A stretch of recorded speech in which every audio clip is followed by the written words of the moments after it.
সৃষ্টি করেছেন তিনার পরে পরে হাবিবুল হাবিব ওয়াকাই নামদার মাদানী তাজদার जिनार नाम आसमानी अहम्मद जिनार नाम जमीने मोहम्मद जिनार नाम हर मोमिने लफ्ज़ेर कोनाई कोनाई जिनी आमीन अल्लाह मरुदुलाल जिनी आखिरी नबी जनाबे मोहम्मद रसूलुल्लाह सल्लल्लाहु ताला अलैहि वसल्लमेर ऊपर सह सह दरूद व सलाम अवतीर्ण होक जुलूसरे सकले बोलुन अल्लाहु आमीन।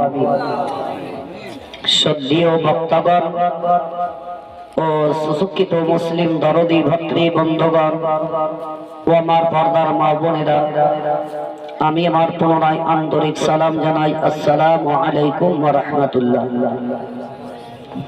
ইন্নাল্লাহা ওয়া মালাইকাতাহু ইউসাল্লুনা আলান নবী ইয়া আইয়ুহাল্লাযীনা আমানু সাল্লু আলাইহি ওয়া সাল্লিমু তাসলিমা। আল্লাহুম্মা জোরে পড়েন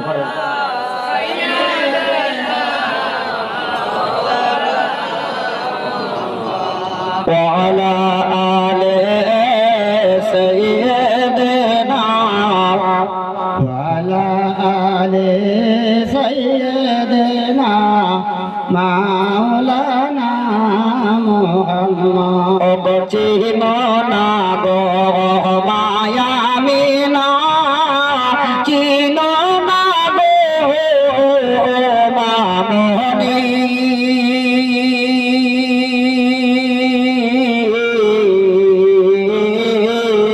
চিনো না গো মায়ামিনা চিনো না গো মামনি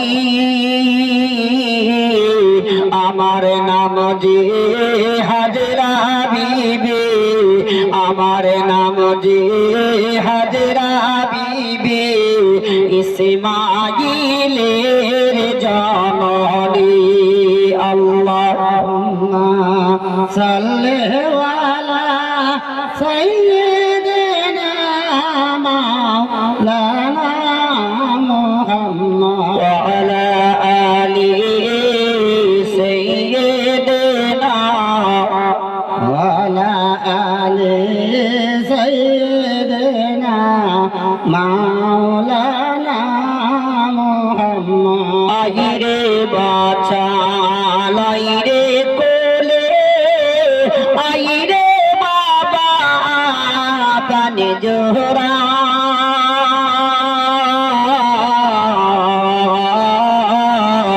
আইরে বাছা লাইরে কোলে আইরে বাবা কানে জোহরা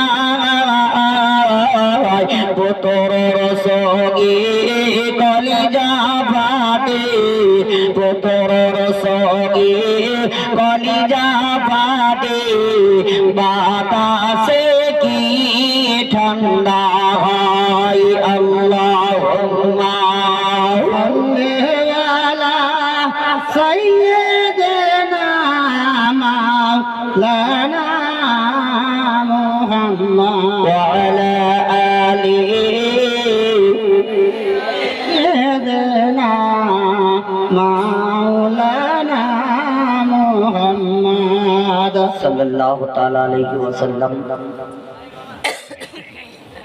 যাই হোক, এতক্ষণ ধরে কয়েকজন বক্তার মুখ থেকে বক্তব্য স্থিরভাবে মনোযোগ দিয়ে শ্রবণ করলেন। আল্লাহ রাব্বুল ইজ্জত কুরআন ও হাদিস ও কোরআনকে শোনার পর প্রত্যেকের উপরে আমল করা তৌফিক ইনায়াত করুন। জোরে সকলে বলুন আমিন আমিন। ওই মাইক্রোফোন বন্ধ করুন। তবে যাই হোক,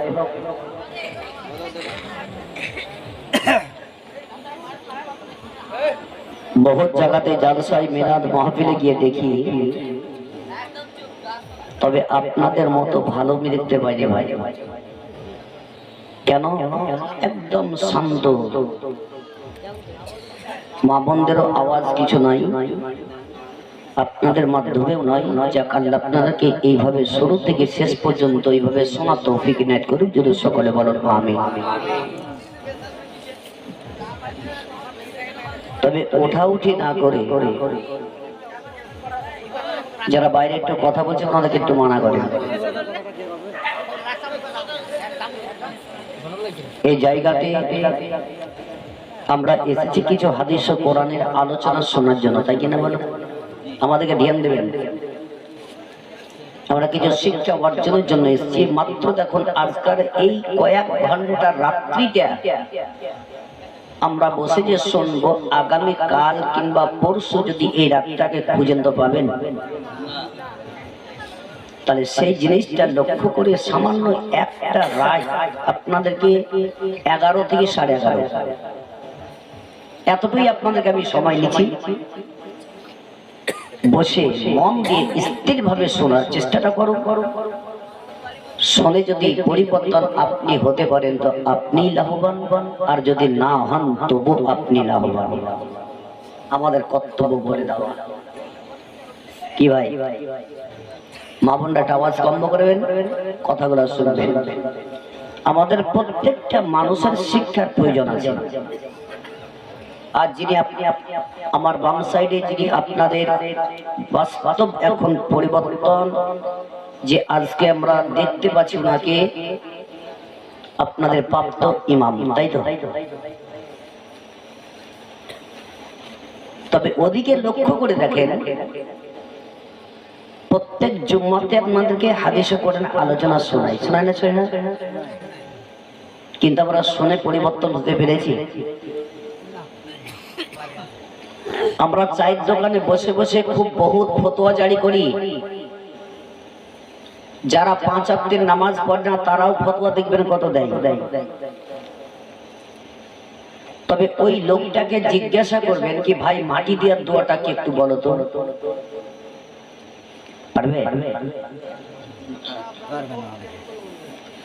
আরে মাটি দেওয়ার দোয়াটাই তো আমরা শিখতে পারলাম না, ফের আবার ফতোয়ার দিকে খুব চলে যাচ্ছে। খুব মাথায় কথাগুলোকে ভরবে। আপনাদের এখানে আমি আজকে নতুন আমার ভাই ইলামকা ডেকেছেন, আপনাদের নিকট আমি এসেছি। হয়তো ইউটিউবে দেখেছেন, সামনে দেখতে পাচ্ছেন। তবে এমন এমন লোক আছে, এমন এমন বয়স্ক লোক আছে কি মাটি দেওয়ার দোয়াটা পর্যন্ত জানে না। মানুষ বলে কি পড়তে হয়,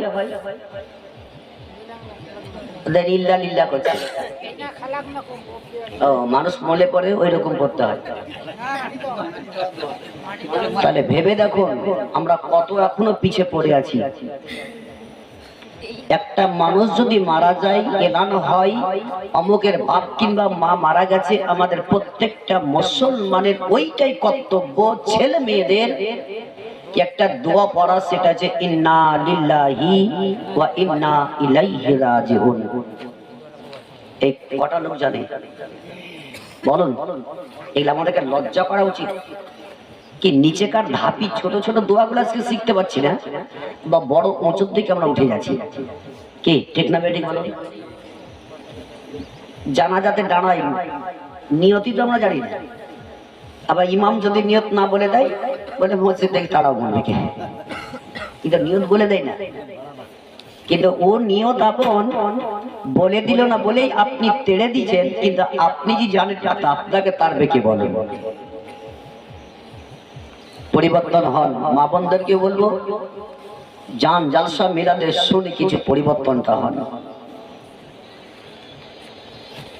अरे विश्वर नबी कुल कायनातेर नबी जनाबे मोहम्मद রাসূলুল্লাহ সাল্লাল্লাহু তাআলা আলাইহি ওয়াসাল্লাম মসজিদে নববীতে সাহাবীদেরকে যেভাবে শিক্ষা দিতেন, একটু কমান। ও সাহাবীরা শুনে আসার পর বাড়িতে ছেলে মেয়েদেরকে বসিয়ে নিয়ে কথাগুলোকে হাদিসগুলোকে প্রকাশ্য করে দিতেন। তো ওই কথা মতোই মদিনার মেয়েরাও মেনে মেনে চলত। আজ আমাদের দেশের মেয়ে ছেলেরা মানবে? জান্নাত খালি সহজ নয় ভাই। জান্নাত জান্নাত তোমরা সবাই করি নাকি জান্নাতে যেতে যায়? জান্নাতে যাওয়ার আগে আমাদেরকে দেখতে হবে। একটা কথাতেই আছে, বাংলা কথাতেই, একজন ভ্যান চালানেওয়ালা, ভ্যান বুঝেন তো? হ্যাঁ, ভ্যান চালানেওয়ালা একটা মোরগ কিনে নিয়ে আসলো 250 টাকা দিয়ে। এ বাড়িতে তার স্ত্রীকে জবাই করে বললো, তুমি এটা রান্না করো, আমি ঘুরে টুরে আসছি। এ মোরগ কাটার সময় দানা ভরার ভিতরে একটা পাথর পাওয়া গেল। দানা ভরা বুঝেন? যে মুরগি খাই দিয়ে দানা ডালে, সেটাকে আমরা বীরভূম দানা ভরা বলি। এই দানা ভরার ভিতরে একটা সামনে একটা পাথর পাওয়া গেল।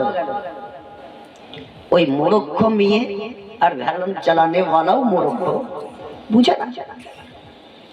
মেয়েটি পাথরটা পাওয়ার পর খুব সুন্দর করে ধুয়ে পরিষ্কার করে রেখে দিল কি আমার স্বামী আসবে, তারপর আমি পাথরটা দেখাবো কি পাথরের ভিতরে ছিল, এটা কি হতে পারে। এই বাড়ি আসার পর খাওয়া দাওয়া খাওয়ার পর তার স্ত্রী তার স্বামীকে বলছে, স্বামী গো, ওই মোরগটা কাটার সময় তার দানা ভরার ভিতরে একটা পাথর পেয়েছি, পাথরটা দেখো। পাথর দেখতে লাগলো, পাথর তো খুব সুন্দর। তাহলে চল চল, গ্রামের একটা লোক খুব চালাক ছিল, বলছে ওকেই দেখাই পাথরটা এমন কি হতে পারে। ও চালাক লোক, এই পাথরটা যেমনি দেখিয়েছে বুঝলেন, ও বলছে পাথরটা তুই বিক্রি করে, পাথরটা কি করবি? বলছে তোকে 1000 টাকা দিয়েছি। এই ভ্যান চালানেওয়ালা মনে মনে চিন্তা করলো কি মোরগ কিনলাম 250 টাকায়, বিক্রি খাওয়া দাওয়া হলো, পেট ভরে শান্তি করে খেলাম, আর এর পাথর পাওয়ার পর বিক্রি করছি 1000 টাকাতে, মানে 750 টাকা লাভ। এখন বেঁচে দিল। এই চালাক লোকটা পাথর নেওয়ার পর এক স্বর্ণকারের কাছে গিয়ে পাথর দেখালো, ও পাথর চিনিয়ে দিল, বলে পাথরটা কি করবে, বিক্রি করে দাও। বলছে পাথরটার দাম, বলছে 5000 টাকা। দেখলো আমি 1000 টাকায় বেচেছি, বিক্রি করছি 5000-এ, 4000 টাকা লাভ।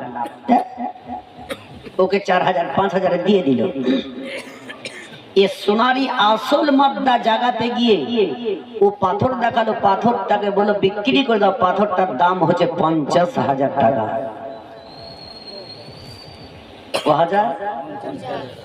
কথা কিছু বুঝতে পারলেন?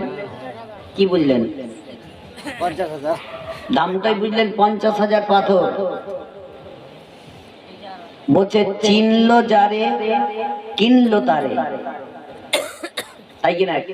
চিনলো যারে কিনলো তারে, আর কিনলো যারে পেয়ে গেল তারে। এখানে বোঝার ওটাই আছে যে নবীকে চিনলো সে আল্লাহকেও চিনে দিল, আর যে আল্লাহকে চিনলো সে জান্নাতের হকদার হয়ে গেল। চিনার চেষ্টাটা করুন, বুঝার চেষ্টা করুন। খালি জালসা মেলা দিয়ে বক্তব্য শুনলেই যে হবে তা নয়। যে বাহিরে বাইরে ঘুরে বেড়াচ্ছে এরা বলছে জালসা না জালসা, তাই না? এই যে বাইরে যারা বসে আছে, এই জায়গাটায় যতটি লোক বসে আছেন জান্নাতি বাগানের মধ্যে বসে আছেন, জোরে বলুন। আর যতক্ষণ এই প্যান্ডেলের ভিতরে থাকবেন আল্লাহর রহমত আপনাদের প্রতি নাজিল হতেই থাকবে। তাই ছোট্ট করে আমার 2-3টা কথা শের বলে, এই জায়গায় আইসা দেখি জলসার জায়গায় কত শত লোক বসে আছে নবীর আশায়, পাগল কইরাছে মদের মদিনা ওয়ালা। ওই তো বলুন, তাহলে ওইখানে একটা কথা বলা যায় যে সুবহানাল্লাহ কোন জায়গায় পড়তে হয় তাও তো জানি না। কি এমন এমন জায়গাতে কথাই আছে কি সুবহানাল্লাহ আলহামদুলিল্লাহ পড়া হয় না ভাই? তাহলে ওই সুবহানাল্লাহ কোন কোন জায়গাতে পড়তে হয় সেটাই তো আমরা জানছি না। খালি মৌলবীদের দোষ দিলে হয় না, নিজেকে ভাবো। খালি মৌলবীর কাছে আমরা শিক্ষা নিতে যাই না, যে মৌলবী খাঁচার ব্যাং ফুলাই ফুলে যাচ্ছে, মোচে খাঁচার মধ্যে সুদে থেকে যাচ্ছে। আরে সুদ থাকে তুমি যাও শিক্ষা অর্জন করতে, তবে তোমার মৌলবী শিখাবে। আর তুমি যদি না যেত তোমাকে বাড়ি ডেকে ডেকে পড়াবে। তাই বলে শায়রে, এই জায়গায় আইসা দেখি জলসার জায়গায় কত শত লোক বসে আছে নবীর আশায়, পাগল কইরাছে মদের মদিনা ওয়ালা, পাগল কইরাছে মদের মদিনা ওয়ালা। নবী যখন আসেন গো মায়া মিনার কোলে, শত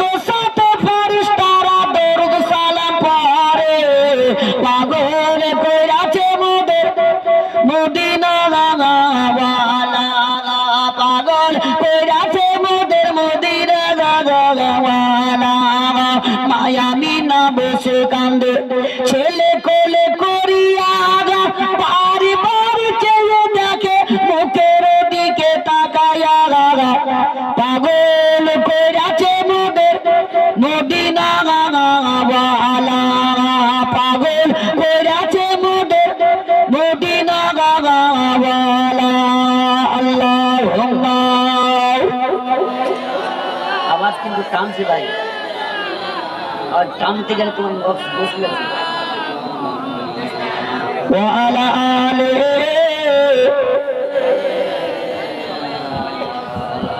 علي سيدنا مولانا محمد সাল্লাল্লাহু তাআলা আলাইহি ওয়াসাল্লাম। মোহতারাম মুআজ্জাজ সামাঈন ইকরাম, বাবা জীবনের আমার আমি পড়েছি পবিত্র কোরআন থেকে ছোট্ট আয়াত মুহাম্মাদুর রাসূলুল্লাহ সাল্লাল্লাহু তাআলা আলাইহি ওয়াসাল্লাম।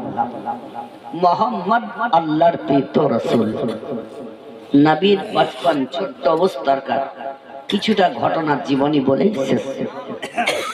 যেহেতু ভাই মানুষের হালচাল বুঝতে পারা যাচ্ছে, শীতের সময় তো সব সেটা ধরেছে, কিন্তু দূরে দূরে না বসে সাইডে এক চাকে যদি বসেন তো গরমটা বেশি হবে, পিচকার লোকগুলোটা আগে আগে চলে আসে। আর যারা চেয়ারে বসে আছেন আপনারা নিচে বসেন, কেন নাকি পায়ে আপনার দিকে ভিতর দিকে ঠান্ডা লাগছে, নিচে বসবেন ভালো লাগবে। তো যাই হোক, বিশ্বের নবী কুল কায়নাতের নবী জনাবে মুহাম্মদ রাসূলুল্লাহ সাল্লাল্লাহু তাআলা আলাইহি ওয়াসাল্লাম তিনি বচপন ছোট্ট অবস্থায় তিনি মক্কার গলিতে ঘুরে ঘুরে ঘুরে ঘুরে ঘুরে ঘুরে মা আমিনা রাদিয়াল্লাহু তাআলা আনহার নিকটে আসলেন। বিশ্বের নবী আমার দরজাতে দাঁড়িয়ে দাঁড়িয়ে কাঁদছেন। মা আমিনা ভিতর থেকে আওয়াজ শুনতে পেয়ে দরজাটা খুলে দিলেন। জোরে বলো সুবহানাল্লাহ। প্রত্যেকটা মা দেখবেন বাচ্চাদের দিকে তাকিয়ে যতই দূরে কাঁদুক না কারো মা কিন্তু বাচ্চার আওয়াজ বুঝতে পারে, পারে না ভাই? বাপ যদি না পারে কিন্তু মা বুঝতে পারবে কি আমার ছেলে কাঁদছে। হাজারো বাচ্চার ভিতরে যদি রাখা হয় তবু মা আমিনা রাদিয়াল্লাহু তাআলা আনহা তিনি দরজাতে দাঁড়িয়ে দেখছেন তো আমার কলেজার টুকরো নবী মুহাম্মদ কান্না করতে আছেন। ওই সমাধে আমিনা রাদিয়াল্লাহু তাআলা আনহা বললেন, আমার কলেজার টুকরো তুমি এইভাবে কেন কান্না করো? তোমার দুই চোখ দিয়ে কেন পানি পড়ে যায়? তবে আমি তোমার মা, গর্ভধারিণী মা, আমি তোমার চোখের পানি বরদাস্ত করতে পারি না রে বেটা।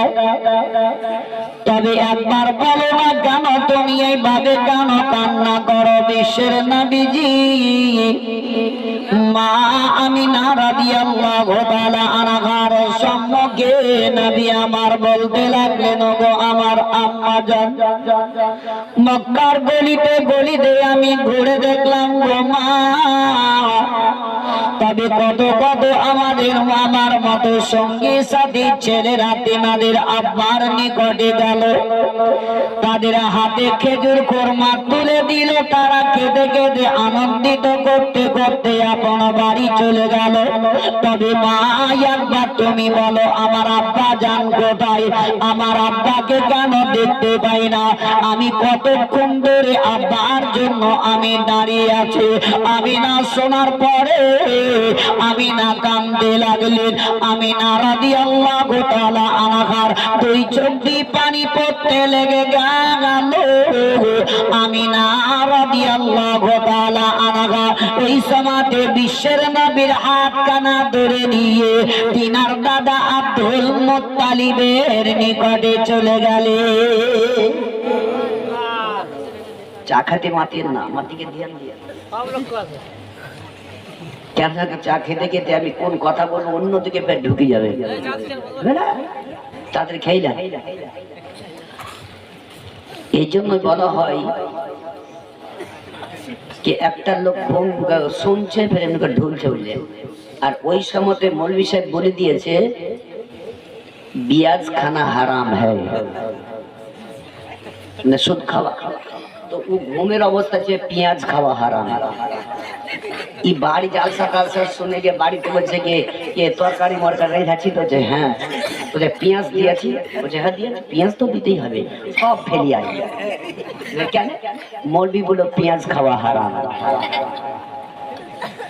তোর অবস্থাটা আমাদের এইরকম হবে ভাই। আমি যে জীবনটা নিয়ে যাচ্ছি, যে ধ্যান দিয়ে দিকে আমার দিকে লক্ষ্য করে না শোনেন, তবু কিন্তু আপনার ওই মজাটাই আসবে না, কিংবা তার দুঃখের কষ্টে নবী আমার কি করেছেন সে আঘাতটা আপনাদের আমাদের দিলে লাগবে না। লক্ষ্য করে দেখেন নবী মুস্তাফার দিকে, নবী আমার পৃথিবীতে আসার পরে কি কষ্ট করেছেন। আজ আমরা তো রক্তের গরম দেখে টাকা পয়সার গরমে মাস্তি করে বেড়াই। আজকে বাস্তবতা যে মৌলভী সাহেব বললেন একজন কোন ব্যক্তি নামাজের জন্য হাত ছেড়ে দেখাতে পারলেন না। আরে কমসে কম হাতটা তো বলতেন কি হ্যাঁ নামাজ পড়বো মৌলভী সাহেব। এই হাত কিয়ামত পর্যন্ত আপনার উঠে থেকেই যেত। মাশাআল্লাহ, এই বাচ্চাটা আল্লাহ তাকে নামাজ পড়া তৌফিক এনায়েত করুক, তাকে সৎ পথে চলা তৌফিক এনায়েত করুক। যদি সকলে বলুন আমিন। আগেই আমি বলেছি, মানেন তো আপনার ভালো, না মানেন তবু আপনার ভালো। বিশ্বের নবীজিকে আব্দুল মুত্তালিবের কাছে নিয়ে গেলেন, আর আমিনা রাদিয়াল্লাহু তাআলা আনহা দাঁড়িয়ে দাঁড়িয়ে কাঁদছেন। জোরে বলো সুবহানাল্লাহ। আব্দুল মুত্তালিব ওই সমাদে বললেন, ওগো আমিনা, তুমি আমার সম্মুখে এসে এভাবে কেন কান্না করো? তোমার দুই চোখ দিয়ে কেন পানি পড়ে যায়? আমিনা রাদিয়াল্লাহু তাআলা আনহা বললেন, ওগো আব্বাজান, আপনার নিকটে আমি একটি আরজি নিয়ে এসেছি বলে আমিনা, তবে একটু চোখের পানিটা বন্ধ করো। এমন কি আরজি আমার নিকটে নিয়ে এসেছো বলো? ওগো আমিনা, তোমার চোখের পানি দেখলে পরে আমার ছোট্ট বেটা আব্দুল্লাহকে মনে পড়ে যায়। আমার আব্দুল্লাহর চেহারাটা আমার চেহারার সামনে ভেসে ওঠে। আমিনা, একটু তুমি কান্নাটা বন্ধ করো। আমিনাকে বললে, ও আমিনা, তবে এমন কি কথা বলবে বলো না কেন? আমিনা বললেন, ওগো শ্বশুর আব্বাজান, আপনার বাড়িতে আমি এক নয় দুই নয়, আমি এক মাস নয় দুই মাস নয়, আমি এক বছর নয় দুই বছর নয়, আমি এক এক করে 6টা বছর আপনার বাড়িতে বসবাস করলাম, তবুও কোনোদিন আপনার সামনে আমি কথা বলিনি আমার মা বাপের বাড়ি যাব। ওগো আব্বাজান, আপনার নিকটে আমার এটাই আরজি, আপনি একটু আমাকে ইজাজত দিয়ে দিন, আমার মা বাপের বাড়ি আমি যাব। আমার বিশ্বের নবীকে সঙ্গে করে নিয়ে যায়, কেননা বারবার আব্বা আব্বা বলে যখন কাঁদে আমার কলিজা খানা চুর চুর হয়ে যায়। ওগো আব্বাজান, আমার স্বামীকে মনে পড়ে যায়, আমার স্বামীর চেহারাটা মনে পড়ে যায়, আর মুখের আব্বা আব্বা বলিটা আমি যাতে তার ভুলিয়ে দিতে পারি, তবে একটু আপনি আমাকে ইজাজত দিয়ে দিন। আব্দুল মুত্তালিব বললেন, আমিনা, ও আমিনা, আমার মেয়ে থেকে তোমাকে আমি বেশি বেশি ভালোবাসি। আমিনা, ওই রাস্তা দিয়ে যে একবার চলে যায় দ্বিতীয়বারে মক্কাতে আর কেউ ঘুরে আসে না। আমিনা, তোমাকে আমি ইজাজত দিব না। আমিনা রাদিয়াল্লাহু তাআলা আনহা বিশ্বের নবীর হাত কানা ধরে নিয়ে কাঁদতে কাঁদতে কাঁদতে রুমের দিকে চললেন। আব্দুল মুত্তালিব ওই সমাতে চিন্তা করলে, আজকে যদি আমার বেটা আব্দুল্লাহ বেঁচে থাকতো, তবে আমি না তিনার স্বামীর কাছে গিয়ে বলতো, স্বামী গো, আমার বাপের বাড়ি যাব, ইজাজত দিয়ে দাও। তবে হয়তো তার স্বামী আব্দুল্লাহ কখনো তার মানা করতো না। আজকে তার স্বামী নাই, স্বামী হারা আমি না, আজকে আমি যারে নিষিদ্ধ করে দিলাম তার কলেজা খানা চুর চুর ঘুরে যাবে। আব্দুল মুত্তালিব পিছন দিয়ে ডাক দিয়ে বললেন, আমিনা, একবার তুমি আমার নিকটে এসো। আমিনা রাদিয়াল্লাহু তাআলা আনহা টুক টুক টুক টুক করে তিনার শ্বশুর আব্দুল মুত্তালিবের কাছে চলে গেলেন। বললেন, আব্বা আব্দুল মুত্তালিব বললেন, আমিনা তোমাকে আমি মদিনা যাওয়ার সময়টা দিব, তোমাকে আমি ইজাজাতটা দিব, তবে একটা শর্ত আছে, সেই শর্তটা হলো এটাই, আমিনা তোমাকে আমি মাত্র 7টা দিন সময় দিলাম। বলছে আমিনা 7 দিন সময় দিলাম, এই 7 দিনের মধ্যে তুমি মদিনা যাবে, আবার মক্কাতে চলে আসবে, কিন্তু তার সাথে সাথে একাই তোমাকে পাঠালে হবে না, তার সাথে তোমাকে উম্মে আইমানকে আমি দিয়ে দিব। জোরে বলো সুবহানাল্লাহ। কেন আমিনা? হয়তো তুমি জ্ঞানে পড়ে কথাটা ভুলে যেতে পারো কি ভাই, তাই না? যে প্রত্যেকটা মেয়ের একটা জিনিস আছে, মা বাপের বাড়ি যখন যায় তখন এই শ্বশুর বাড়ির দিকে ধ্যান ভুলে যায়। আজ দেখবেন কত কত মেয়ে ছেলে যাবো বাড়ি যায়, সকালে থাকা বৈকালে যাবো, বৈকাল হ্যাঁ সন্ধ্যা লেগে গেল সকালেই যাবো, করে না করে না, এই করতে করতে 2 দিন ঠেলেই দিল। আমিনাকে বলছেন, আমিনা তবে তুমি যাও উম্মে আইমানকে নিয়ে নাও, কেননা কি তুমি যদি কথাটা ভুলে যাও তো উম্মে আইমান তোমাকে ইয়াদ করে দিবে। জোরে বলো সুবহানাল্লাহ। বিশ্বের নবী, কুল কায়নাতের নবী জনাবে মুহাম্মদ রাসূলুল্লাহ সাল্লাল্লাহু তাআলা আলাইহি ওয়াসাল্লাম কে সঙ্গে করে নিলেন আর উম্মে আইমানকে নিয়ে নিলেন। মক্কা থেকে বাইরে যাওয়ার পরে বাবা মদিনার পথ চলতে চলতে চলতে আবওয়ার পাহাড়ের নিকটবর্তী যখন হয়ে গেলেন, ওই সময়তে মা আমিনা রাদিয়াল্লাহু তাআলা আনহা বিশ্বের নবীকে একটি গাছের তলাতে বসিয়ে দিলেন।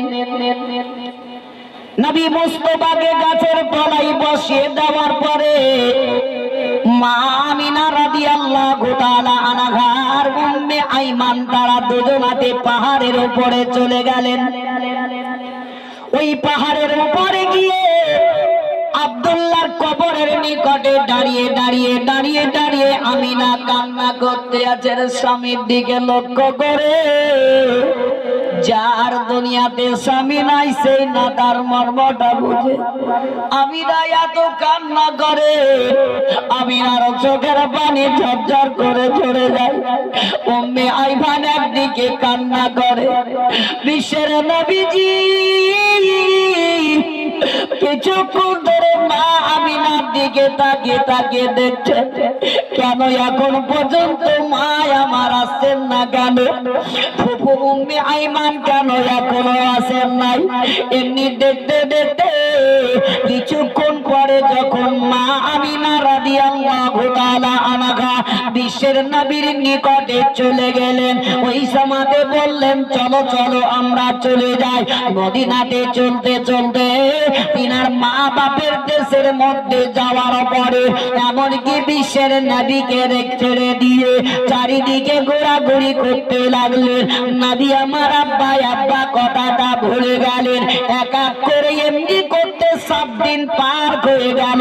উম্মে আইমান হঠাৎ করে বললেন, আমিনা আমাদেরকে মাত্র 7টা দিন সময় দিয়েছিল, তবে 7 দিন ওভারটেক হয়ে গেছে, তবে আর দেরি করা হবে না, চলো আমরা মক্কার দিকে রওনা হয়ে যাই। আমাদের জন্য রাস্তা পথটা চেয়ে চেয়ে থাকবে। হযরতে আমিনা রাদিয়াল্লাহু তাআলা আনহা উম্মে আইমান বিশ্বের নবীকে উটের উপরে চড়িয়ে নিলেন। যখন মদিনা দিক থেকে ওই মক্কা রাস্তাতে চলতে লাগলেন, রে আমার বাপ ভাইরা মা বোনেরা আমার, এবার দেখুন বিশ্বের নবীজি আমার দয়ার নবী রাহমাতুল লিল আলামিন একটু দূরে যাওয়ার পরে মা আমিনা রাদিয়াল্লাহু তাআলা আনহার থুতনি মুখের মধ্যে হাত কানা দিয়ে বললেন, ও গো মা, আমি তো নানা নানির বাড়িতে গেলাম, আমার নানারও মহব্বত পেয়েছি গো মা, আমার নানিরও মহব্বত পেয়েছি গো মা, আমি কত লোকের মহব্বত পেয়েছি, তবে আমার আব্বা কেন দেখতে পাইনি। আমিনা রাদিয়াল্লাহু তাআলা আনহা ওই সমাধি বিশ্বের নবীকে সিনাতে লাগিয়ে নিলেন। আর আমিনা রাদিয়াল্লাহু তাআলা আনহা বললেন, বেটা মুহাম্মদ সাল্লাল্লাহু তাআলা আলাইহি ওয়াসাল্লাম বলে তোমার আব্বা আপন বাড়ি চলে গেছে। কি বললেন আমিনা? কি বললে ভাই? আপন বাড়ি চলে গেছে। কোন বাড়ি? কবরস্থান। বিশ্বের নবী বলছেন, মা তবে আমাকে তাড়াতাড়ি বাড়ি নিয়ে চলো, আমার আব্বার সঙ্গে কথা বলবো। আমিনা আরো জোর কেঁদে উঠলেন। আসল বাড়ি আব্দুল্লাহ নিজের ঘর কবরে গেছে, আসল বাড়ি আমার হয়েছে কবর। ভাই এ ঘর বাড়ি যতই যতই আমার করি না কেন সব পড়ে থাকবে, আসল হবে কবর। এ কবরে যাওয়ার আগে পরিবর্তনটা হয়। কবর হচ্ছে আসল ধাপি। কবর যদি বাঁচতে পারেন তো সব জায়গাতেও আপনি বেঁচে যাবেন। জোরে বলুন সুবহানাল্লাহ। ওই সমাধি আমিনা রাদিয়াল্লাহু তাআলা আনহা কোনো কথাবার্তা না বলে বিশ্বের নবী কুল কায়নাতের নবী জনাবে মুহাম্মদ রাসূলুল্লাহ সাল্লাল্লাহু তাআলা আলাইহি ওয়াসাল্লামকে নিয়ে ওই আবুয়ার পাহাড়ের দিকে আবার রওনা হয়ে গেলেন। যেই গাছের তলাতে আমিনা নবী মুস্তাফাকে বসিয়েছিলেন, ওই গাছের তলাতে আবার নবীকে বসিয়ে দিলেন। আর উম্মে আইমান আর আমিনা রাদিয়াল্লাহু তাআলা আনহা বাবা আবার সেই কবরের কাছে গিয়ে কাঁদতে লাগলেন। এত কান্না করেন, এত কান্না করে আমিনার চোখের পানি আর সহ্য হয় না, ঝরঝর করে বাবা পানি ঝরে যায়। বিশ্বের নবী আমার টুক টুক করে দেখতেছিলেন। আমিনা উম্মে আইমান আসার পরে দয়ার নবীজি মা আমিনা রাদিয়াল্লাহু তাআলা আনহার ওই হাত দুটোকে ধরে দিলেন, বললেন, মা গো যাওয়ার সভাতেও দেখলাম মা ওই জায়গায় কাঁদলে, আসার সভাতেও মা কাঁদলে, কারণটা কি একটু বলো না কেন? আমিনা কোনো কথা বললেন না। আমিনার দুই চোখের পানি ঝরঝর করে ঝরে যায়। বিশ্বের নবীজি তিনার ফুফু উম্মে আইমানের হাতটা ধরে নিলেন, বললেন, ফুফু গো একবার তুমি আমার বলে দাও কেন ওই জায়গাতে যাওয়ার সমাতেও কাঁদলে, আসার সমাতেও কাঁদলে, কারণটা কি? উম্মে আইমানও কোনো কথা বলল না। এমনকি মা আমিনার দ্বিতীয়বারে হাতটা নবী আমার ধরে নিলেন, বললেন, মা গো ওগো আমার গর্ভধারিণী মা, আমি আর সহ্য করতে পারি না গো, আমি সব বরদাস্ত করতে পারি মা, তবে তোমার চোখের পানি বরদাস্ত করতে পারি না। ওগো মা একবার বলে। আমিনা রাদিয়াল্লাহু তাআলা আনহা তবুও কোনো কথা বললেন না।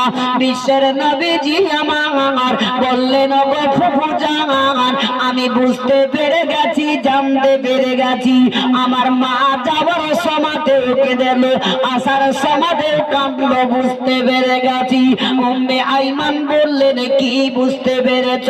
বলে, ফুফু গো যার দুনিয়া থেকে স্বামী চলে যায় সে কান্নায় একদম ভেঙে পড়ে যায়, তবে আমার মা জননী যেভাবে কান্না করতেছে আমার পৃথিবীর জগতে আব্বা মা।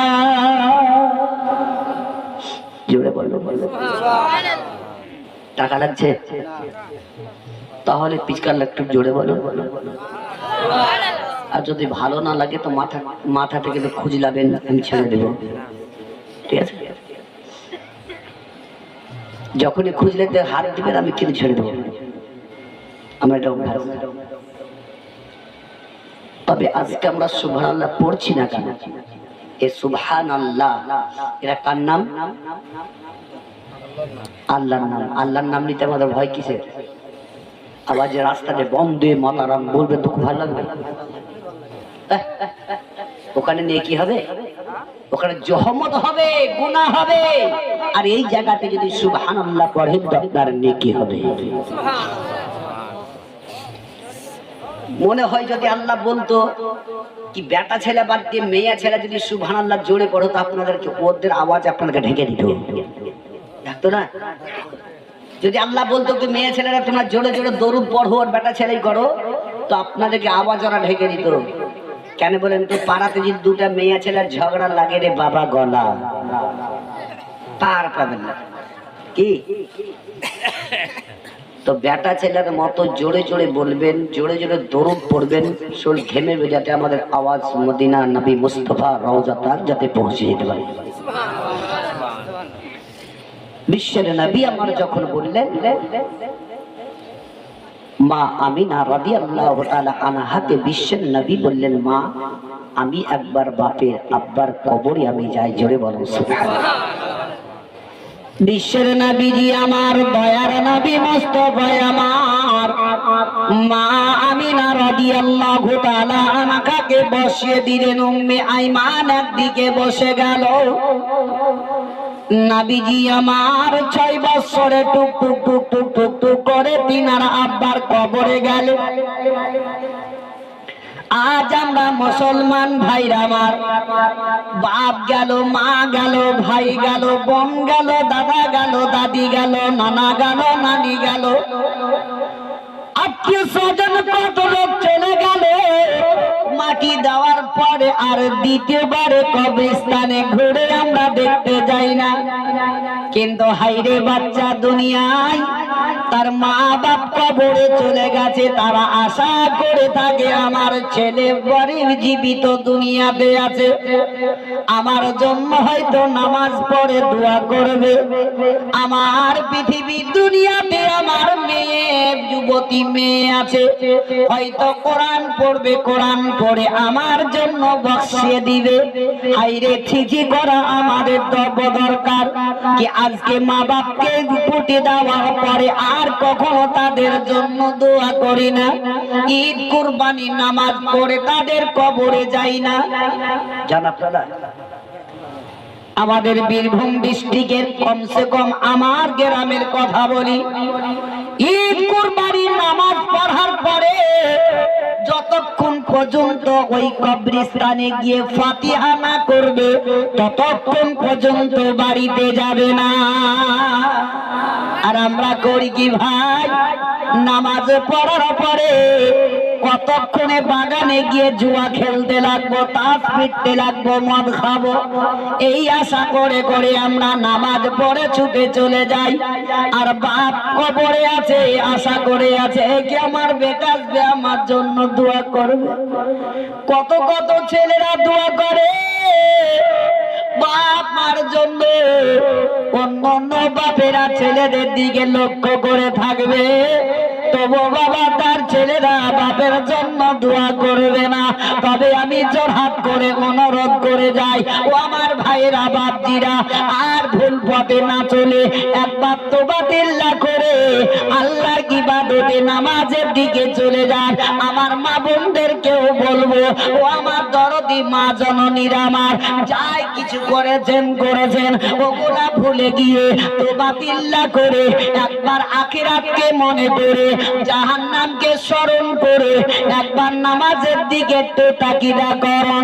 আল্লাহ বলেছেন, বান্দা বান্দিরে তোমরা যদি কোনো দোয়াও যদি না জানো, তোমরা নামাজের অবস্থায় দাঁড়িয়ে যদি আল্লাহ আল্লাহ বলে রুকুতে সাজদাতে আমাকে ডাকো, আমি আল্লাহ আমি সেটাই তোমার কবুল করে নিব।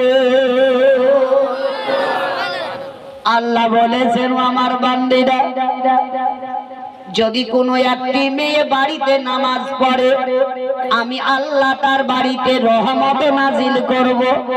কোন মেয়ে যদি বাড়িতে নামাজ পড়ে, আমি আল্লাহ তার রুজি আমি বৃদ্ধি করে দিব।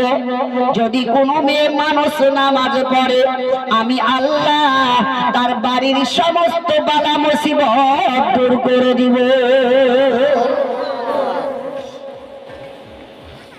এখন শুনে যাবে, কাল সকালবেলায় সব ভুলে যাবে, ভুলবে না? আপনারাও ভুলবেন সবাই। ভাই যেমন একটা মেয়ে ছেলে বুঝলেন, তার স্বামীর নাম ছিল রহমতুল্লাহ, ওকে বলতেছে কি স্বামীর নাম করা কি যাবে? কে বলেছিল কোন কোন ফতোয়াতে কোন মাসলাতে কি স্ত্রী তার স্বামীর নাম বলতে পারবে না? এটা ভুল কথা। মহব্বতের সহিত তাকে নাম ধরেও ডাকা যায়। তো ওই রকম একটা মেয়ে ছেলে বুঝে নামাজ পড়ছে, তার স্বামীর নাম ছিল রহমতুল্লাহ। আচ্ছা বলুন তো, নামাজ পড়তে পড়তেই রহমতুল্লাহর নাম আসবে না আসবে না? কোন জায়গায় সালাম ফিরাছে আসসালামু আলাইকুম ওয়া রাহমাতুল্লাহ, তো ওই মেয়েটা মনে মনে চিন্তা করছে কি স্বামীর তো নাম করতেই হয় না, তো ফের কি করে কি করা যায়? তো আসসালামু আলাইকুম অমুকের বাপ, নাম বললে না অমুকের বাপ, ওই রকম নামাজ পড়িয়ে না, বুঝলে? নাম যার যেই হোক না কেন নামাজ পড়ে। আল্লাহ বলেছেন কি তুমি যদি কিছু না জানো, লোকের দেখে দেখে তুমি নামাজ পড়ো, ওটাই আমি আল্লাহ তোমার কবুল করে দেবো। জুম্মার নামাজ সবাই পড়তে যান ভাই? হাত ছেড়ে দেখান তো কজন যান। আমাকে দেখিয়ে দিচ্ছেন কিন্তু উপরে আছে আল্লাহ, ভয় করিয়ে। জুম্মার নামাজ ছোট থেকে বড় থেকে জওয়ান থেকে বুড়ো থেকে নওজর জান জুম্মার নামাজ পড়তে, 5 ওয়াক্তের নামাজ যদিও না পড়ি, তবে যদি আপনার জুম্মার দিনে যদি নামাজ পড়া যায় তো আল্লাহ বলছে 6 দিনকার ছোট ছোট গুনাহগুলোকে জুম্মার নামাজ আদায় করলে আমি তার মাফ করে দেব। প্রত্যেকটা ভাইদেরকে আমি বলে যাচ্ছি, ভাই কমসে কম নামাজে যাবেন জুম্মার দিনে। এই 5 ওয়াক্তের নামাজ যদি আপনি পড়তে না পারেন, বলে মৌলভী সাহেব জোহর আসর তোমার কাজে কামে লিপ্ত থাকি, বলে না পড়া হয় না, আপনি মাগরিব এশা ফজর 3টা টাইম তো পাবেন, পাবেন না? পাবেন না? মাগরিবে কাজ নাই, ইশাতেও নাই, ফজরেও নাই, আরামসে পেয়ে যাবেন। এই 3টা ওয়াক্তের নামাজ আদায় করুন। তার সাথে সাথে আপনি করবেন কি, ঈশার নামাজ পড়ে ওই জোহর আর আসরের কাজা নামাজটা 4 রাকাত করে আদায় করে দিবেন, আপনার হয়ে যাবে। এমনি করে খোদার কসম করে বলবো, যদি 40 দিন ধরে ওই ব্যক্তি নামাজ আদায় করে তো দেখবেন ওই নামাজটাও জোহর আসর কাজা করার চেষ্টা করবে না, যেখানেই থাকবে সেখানে পড়ার চেষ্টা করবে। এগুলা জেনে একটু মেনে চলুন ভাই। আমি জোহাত করে অনুরোধ করে যাচ্ছি ভাই, কার জন্য বলছি বলে আমার জন্য না, আপনাদের জন্য। আপনাদের আখিরাতের দিকে লক্ষ্য করে জাহান্নামের আগুনকে স্মরণ করে ওই দয়ার নবী মুস্তাফা আমার টুকটুক করে তিনার আব্বা আব্দুল্লাহর কবরে আপন চলে গেলেন। দয়ার নবী মুস্তাফা আমার দাঁড়িয়ে দাঁড়িয়ে ফাতিহা করলেন, নবী আমার দোয়া করতে লাগলেন। এদিকে মা আমিনা রাদিয়াল্লাহু তাআলা আনহার পেটে পিঠে বেদনা উঠে গেল। যেমন নবী মুস্তাফার পিতা আব্দুল্লাহর পেটে বেদনা উঠেছিল, দুনিয়া থেকে বিদায় নিয়েছে, সেই রকম আমিনা রাদিয়াল্লাহু তাআলা আনহার পেটে পিঠে বেদনা উঠে গেল। আস্তে আস্তে আস্তে জমিনের মধ্যে পড়ে গেলেন। উম্মে আইমান টুকটুক করে দেখতেছিল। কিছুক্ষণ পরে বিশ্বের নবীজি আমার দোয়া করে ওই ফাতিহা পড়ে মা আমিনা রাদিয়াল্লাহু তাআলা আনহার নিকটে চলে গেলেন। আসার পরে দেখছেন তো জমিনের মধ্যে পড়ে আছে মরুভূমি তুলা বালিগুলা। মা আমিনার মুখ দিয়ে শরীর দিয়ে উড়ে উড়ে চলে যায়, পাতাগুলা বাবা মায়ের উপরে পড়ে যায়। বিশ্বের নবীজি আমার 6 বছরে মা মা বলে ডেকে বললেন, গো মা একবার উঠে মা, চলো আমরা তাড়াতাড়ি চলে যাই গো মা, আমার দাদা জান ইন্তজার করতে থাকবে। মা আমিনা কথা বলেন নাই। নবী মুস্তাফা আমার মা আমিনার শরীরে হাত দিলেন, তবু আমিনা কথা বললেন না। দ্বিতীয়বারে বিশ্বের নবীজি আমার ওই নাকের মধ্যে হাত দিয়ে যখন দেখলেন, দেখছেন তো মায়ের নিঃশ্বাস বন্ধ হয়ে গেছে। পড়ুন ইন্না লিল্লাহি ওয়া ইন্না ইলাইহি রাজিউন। প্রত্যেকটা মানুষকে এই মৃত্যুর স্বাদ চাকতেই হবে, কি ভাই, হবে না? তবে ভাই, আজকে আমরা যখন বাপ মা ছেলে কেউ মেয়ে যদি মারা যায়, আমরা কাফন কিনি দামি দামি। কেন চাচা পালাচ্ছেন নাকি? আচ্ছা, তবে আপনার আমরা দামি দামি কাফন কিনে দেয় না, দেয় না? কি শেষ জীবন কালকার মতো লোকটা চলে যাচ্ছে, তাকে দামি কাপড় দেয়। তবে ভাই, আমি এই জায়গাতে আমি দেখব মা আমিনা রাদিয়াল্লাহু তাআলা আনহার কাফনের কোন একজন ব্যক্তি 500 টাকা কেউ দেওয়ার মতো আছে?